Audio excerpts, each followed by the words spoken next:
صلی اللہ علیہ وسلم کے وصال ظاہری کے ایام قریب آئے تو حضور نے سرخ پٹی باندھی، تیز بخار ہے نبی کریم کو، دو صحابہ سہارا دے کے مسجد میں لائے، نبی پاک علیہ السلام کو بظاہر سہارا دے کے لایا گیا۔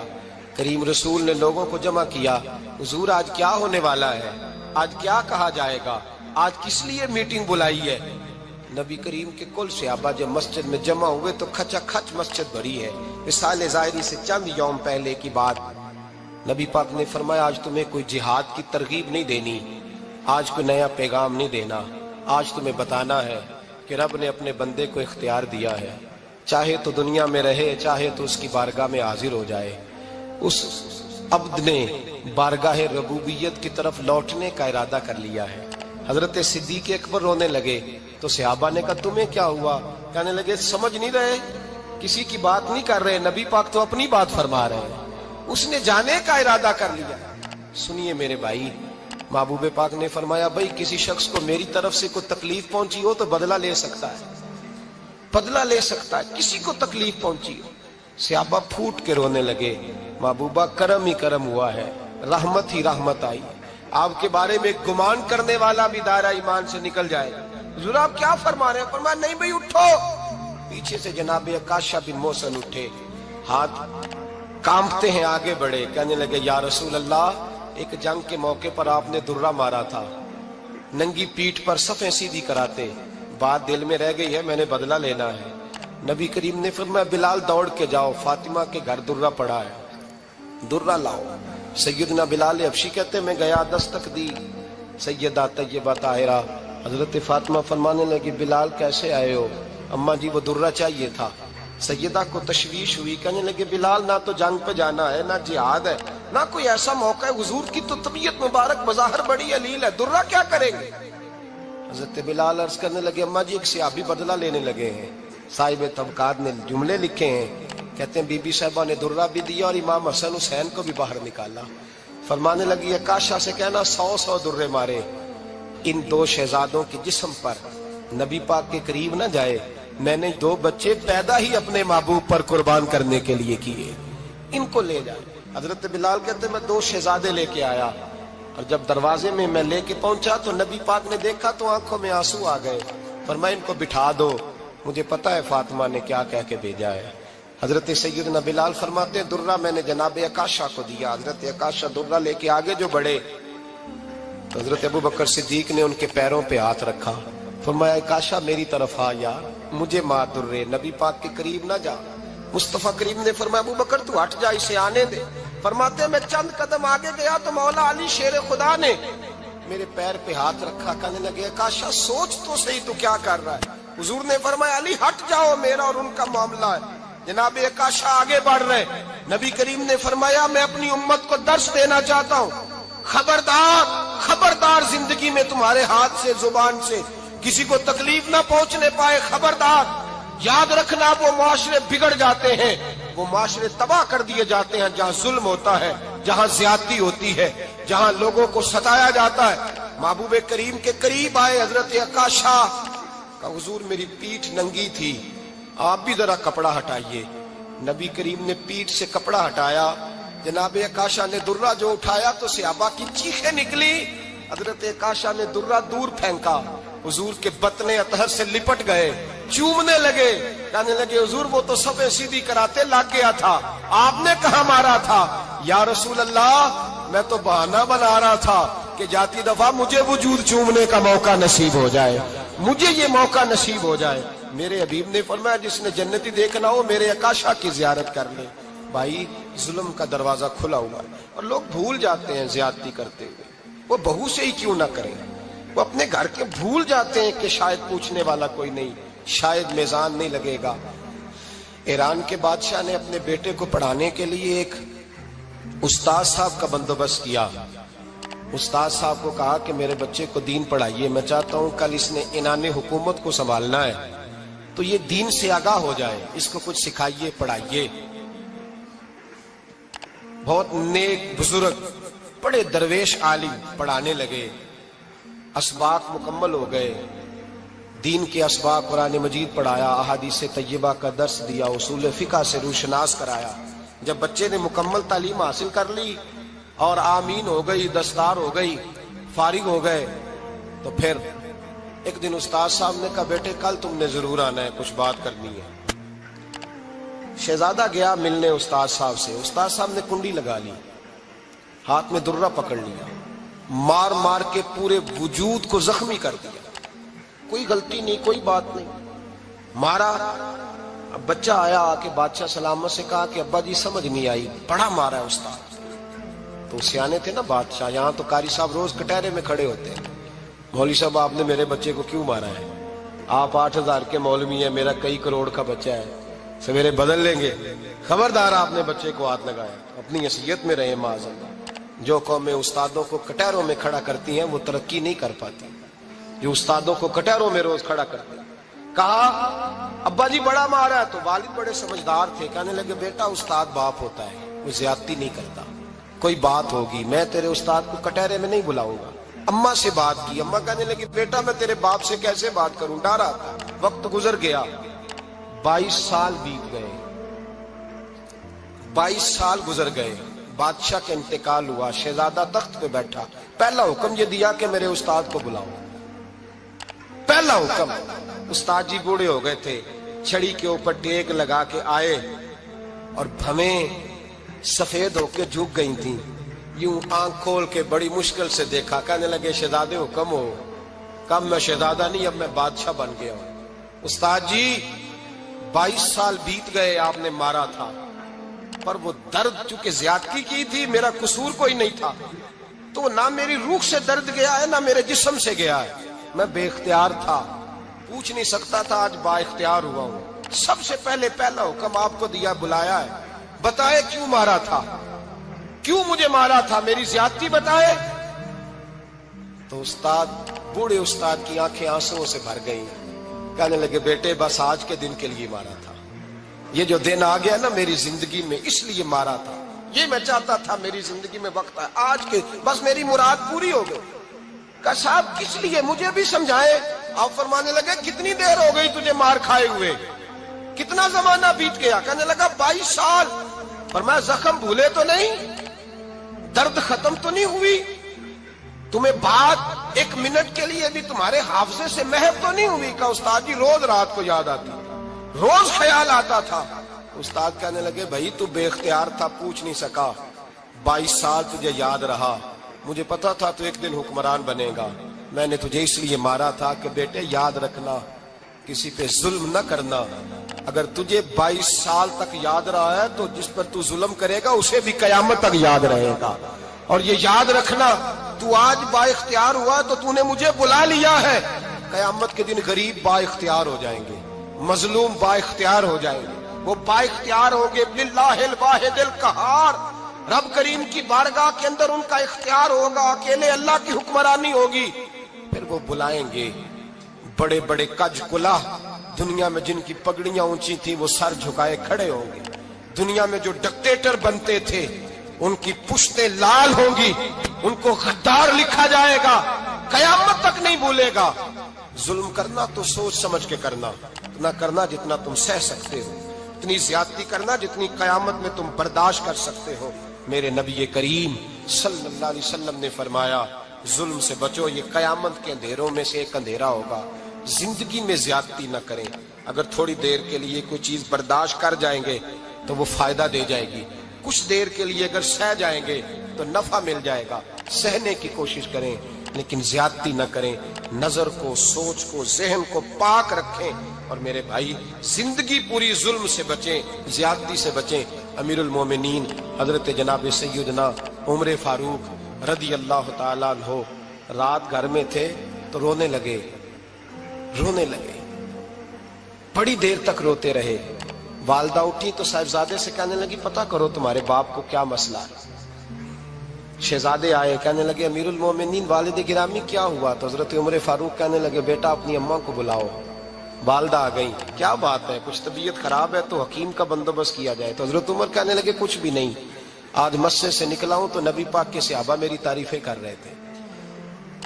یہ حضرت فاروق اعظم کے وصال کے قریب کے دن ہے، تعریفیں تو حضرت یہ رونے کی بات ہے کہ خوش ہونے کی؟ آپ فرمانے لگے نہیں، سوچتا ہوں باہر تو میں اچھا رہا ہوں، پتہ نہیں گھر میں ہی کوئی زیادتی نہ ہو گئی ہو، پتہ نہیں تمہارے ساتھ بھی میرے معاملات ٹھیک تھے کہ نہیں۔ صحابہ تو تعریف کرتے ہیں، رو رہا ہوں تمہاری وجہ سے نہ الجھ جاؤں، بیوی ہی نہ کہے میرا حق ہی ادا نہیں کیا۔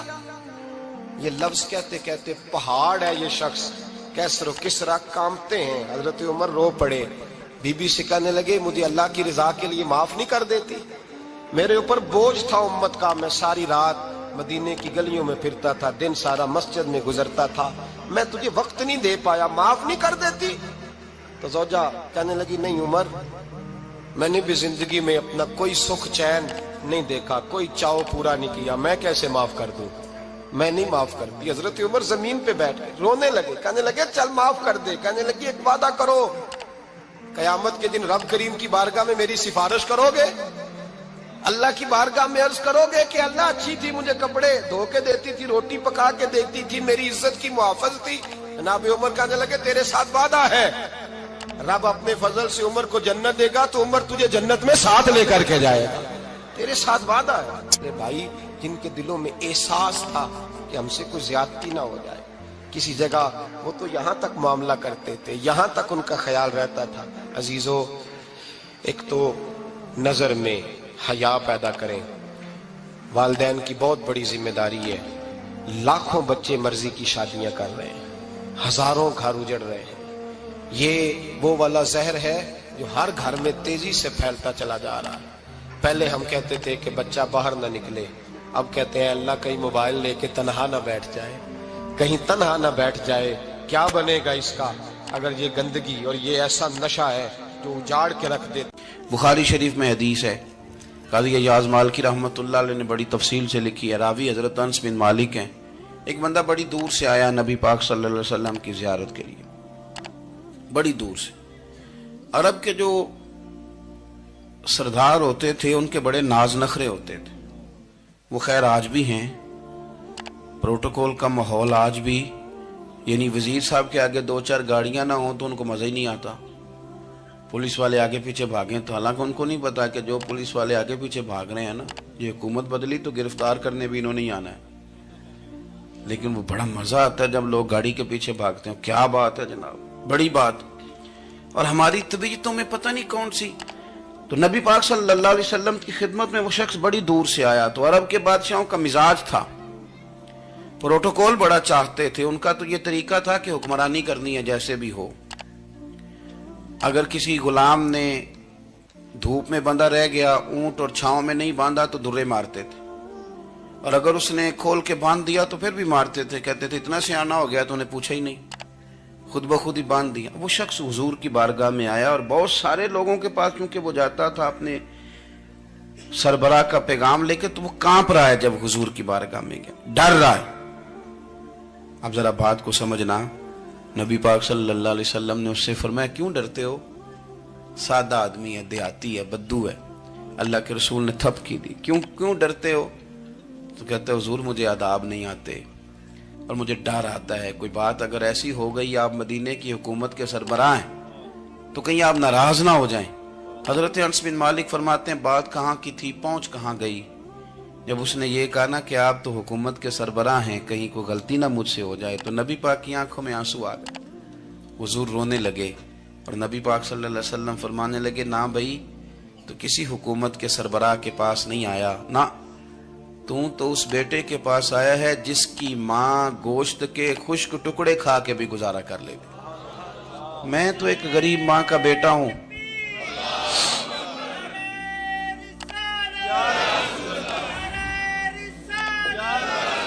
بھائی اگر آپ کا یہ ذوق بن جائے، دیکھو نا آج تو لوگ بھول جاتے ہیں نا، کپڑے بدل لیتے ہیں تو وہ سمجھتے ہیں کہ شاید سارا کچھ ہی بدل گیا، یعنی گاؤں سے آ کر پڑھنے والے بھول ہی گئے ہیں کہ کس کی ماں نے کتنا زیور بیچا تھا۔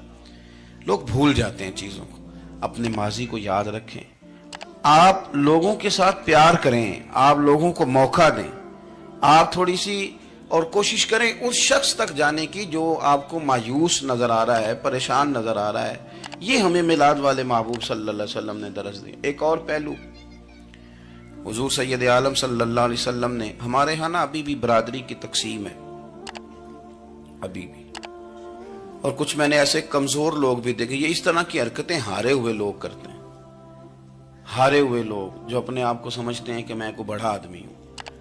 بڑا آدمی تو اپنے اخلاق سے ہوتا ہے, اپنے کردار سے ہوتا ہے, اپنی سخاوت سے ہوتا ہے, لوگوں سے پیار کرنے سے ہوتا ہے. باقی یہ کہ بیٹھ کے کہانی سنانا کہ میں بڑا کچھ کرتا ہوں, تو جو کچھ کرتا ہوتا ہے اسے سنانے کی کوئی ضرورت. ایک کو بہت سارے لوگ آپ تعزیت کرنے جائیں نا والد کے انتقال کے بعد, تو ان بیچاروں کو بتانا پڑتا ہے کہ ابا جی میرے بغیر دوائی نہیں کھاتے تھے. تو میں کہتا ہوں اگر تیرے بغیر نہیں کھاتے تھے پھر بتانے کی ضرورت نہیں, پھر تو سارے گاؤں کو پتا ہوگا کہ تیرے بغیر نہیں کھاتے تھے. اور اگر کوئی دال میں کالا ہے تو پھر تیری وضاحت کوئی بندہ قبول نہیں کرے گا. تو آپ کو بتانا کیوں پڑ رہا ہے, اور آپ بار بار اس بات کا ذکر کیوں کر رہے ہیں کہ ہم بہت بڑے قبیلے کے ہیں؟ صاحب اگر آپ بڑے قبیلے کے ہیں تو پتا ہوگا سارے علاقے کو آپ کتنا لوگوں کا خیال کرتے ہیں, آپ کس قدر محبت کرتے ہیں, آپ کا انداز کریمانہ کس طرح کا. پھر آپ کو بتانے کی کوئی ضرورت نہیں ہوتی, پھر خود بخود خبر ہوتی ہے. حضرت سیدنا ابو ذر غفاری رضی اللہ تعالیٰ عنہ, قبیلہ بنو غفار ایک بڑی شاخ تھی قبیلوں میں سے. جو لوگ اس زمانے میں مالدار قبیلوں سے تعلق رکھتے تھے ان میں سے ایک بڑا نام تھا. ساری زندگی چودراہٹ کی, لیکن میلاد ایک انقلاب کا نام ہے. میں میلاد منانے والے دوستوں سے گزارش کرتا ہوں کہ آپ ہر سال میلاد منائیں, اور ہر سال میلاد کے بعد آپ تھوڑے بدل بھی جائیں, یعنی تھوڑے سے بدل جائیں. کچھ لوگ کہیں یار یہ داڑھی میں نے نا 12 ربیع الاول والے دن رکھی تھی, یہ میری میلاد والی داڑھی ہے. اور داڑھی رکھیں بھی نبی پاک کی مرضی کی. کس کی مرضی کی؟ نہ ناراض ہو جائے جی میں ٹور چلا بس. کس مرضی کی جی؟ اپنی مرضی کے نہیں. داڑھی کا وزن کو نہیں ہوتا کہ پوری مٹھی رکھیں گے تو آپ کو کوئی دقت ہوگی, کوئی وزن نہیں. پوری رکھیں, جو حضور کا طریقہ مبارکہ ہے جو ہمیں ملتا ہے اس پر آپ توجہ فرمائیں. تو میں جو بات عرض کرنے جا رہا ہوں وہ میلاد انقلاب ہے. حضور سید عالم صلی اللہ علیہ وسلم کی بارگاہ میں آنے سے پہلے لوگ کچھ اور ہوتے تھے, اور یہاں سے ہو کے جاتے تھے تو پھر ان میں تبدیلی آتی تھی. میں سارا دن کرامتیں سناؤں نا کسی کو اپنے پیر صاحب کی اور اپنے گھر میں بھی کہ میرے حضرت بڑے, میرے استاد بڑے, لیکن بیوی کے ساتھ اگر میں ترش لہجے میں بات کروں گا تو وہ کہے گی ایسے سکھاندے نے تینوں پیر صاحب. دوست کہیں گے یہ سکھاتے ہیں آپ. تو آپ کی کہانیاں نہیں چلتی, آپ کا کردار چلتا ہے. حضرت ابو ذر غفاری رضی اللہ تعالیٰ عنہ فرماتے ہیں چونکہ میں چودھری تھا, سیدنا بلال حبشی رضی اللہ تعالیٰ عنہ کے پاس میں بیٹھا تھا. کسی بات میں بات آگے بڑھی اور بڑھتے بڑھتے بات شکرنجی تک چلی گئی. رائے کے اختلاف نے باتوں میں تلخی پیدا کر دی, اور جب تھوڑے لفظ اور تیز ہوئے تو میں نے انہیں کہہ دیا چپ کر, تو ابشن کا بیٹا ہے. کس کے بیٹے تھے حضرت بلال؟ کہتے ہیں جب انہوں نے مجھے کہا تو میرا دل بڑا ٹوٹا, لیکن میں نے ارادہ کیا کہ میں نے حضور کی بارگاہ میں نہیں عرض کرنی. اب ہر بات کی ہم حضور کی بارگاہ میں شکایت کریں. لیکن میں جا کے مسجد میں بیٹھا, اور جب سرکار آئے نا, ارادہ نہیں تھا کہ عرض کروں گا, لیکن حضور کا چہرہ دیکھا تو دکھ میرا خود ہی تازہ ہو گیا. رونے کا بھی تو تب ہی مزہ آتا ہے نا کوئی اپنا ملے تو. فرماتے ہیں کہ میرے آنسو نا بغیر اختیار کے چھلک پڑے, اور میں کھل کے روئے, کھل کے. قربان جاؤں محبوب کے بھی حضور نے پاس نہیں بلایا, بلکہ نبی پاک اٹھ کے خود میرے پاس آئے اور مجھے کندھوں سے پکڑ کے سینے سے لگایا. اور جب میں کھل کے رو لیا تو حضور میرے آنسو پوچھنے لگے. کچھ شعر ایسے ہوتے ہیں جو کسی نے کہے ہوتے ہیں, اور کہنے والا جو ہوتا ہے وہ صاحب حال ہوتا ہے, تو اس میں کچھ خوبصورتی زیادہ ہی ہو جاتی ہے. ایک پنجابی کے شاعر ہمارے گجرات میں گزرے, بزرگ تھے, ان کا ایک شعر ہے, وہ کہتے ہیں ایک واری میری آنکھیاں چوں اونا نے اتھرو پونجے سن. ایک واری میری آنکھیاں چوں اونا نے اتھرو پونجے سن, ہن تے چسکا پہ گیا رونے دا. ایک واری میری آنکھیاں چوں اونا نے اتھرو پونجے سن, ہن تے چسکا پہ گیا رونے دا, تے ہر ویلے آہو زاری دا. تو میں روز رونے لگا ہوں, مزہ ہی بڑا آیا ہے جب سے محبوب نے چپ کرانا شروع کیا میرے عزیز. اور پھر حضرت بلال حبشی رضی اللہ تعالیٰ عنہ چونکہ حضور کے غلام تھے, اور انہیں پتا تھا کہ سرکار میری ناز برداری کرتے ہیں, حضور نے چپ کرایا. فرمایا کیوں روتے ہو؟ تو عرض کرنے لگے یا رسول اللہ صلی اللہ علیہ وسلم, اگر میں ابشن کا بیٹا ہوں تو میری تو غلطی کوئی نہیں نا, یہ تو تقسیم اللہ کی ہے نا. الذی خلقک فسواک فعدلک فی ای صورت ما شاء رکبک. جس طرح وہ چاہتا ہے، جس کو چاہتا ہے اس طرح کی اس کی صورت بنا دیتا ہے۔ تو مجھے ابشن کا بیٹا کہا جاتا ہے، میری غلطی کیا ہے؟ حضرت بلال نے بھی نہیں بتایا کس نے کہا ہے، لیکن نبی پاک صلی اللہ علیہ وسلم نے کیا فرمایا؟ امام یوسف صالحی نے لکھا ہے، ذرا غور کرنا بات پر، تسلیاں لوگ اور رنگ میں بھی دیتے ہیں، پر یہ تسلی بڑی انوکھی ہے۔ حضور فرمانے لگے، بلال اگر تو ابشن کا بیٹا ہے تو پریشان کیوں ہوتا ہے؟ کالے رنگ والی ماں کا بیٹا ہے تو پریشان کیوں ہوتا ہے اگر تیری والدہ کا رنگ کالا ہے تو؟ عرض کی، حضور آپ کیا فرمانا چاہتے ہیں؟ تو سرکار فرمانے لگے، میں دو ماؤں کا بیٹا ہوں، ایک جناب آمنہ جنہوں نے مجھے پیدا کیا، اور ایک حضرت ام ایمن جنہوں نے میری پرورش کی، مجھے بڑا کیا۔ حضور فرمانے لگے، میری ماں آمنہ کا رنگ گورا تھا اور میری ماں ام ایمن کا رنگ کالا ہے۔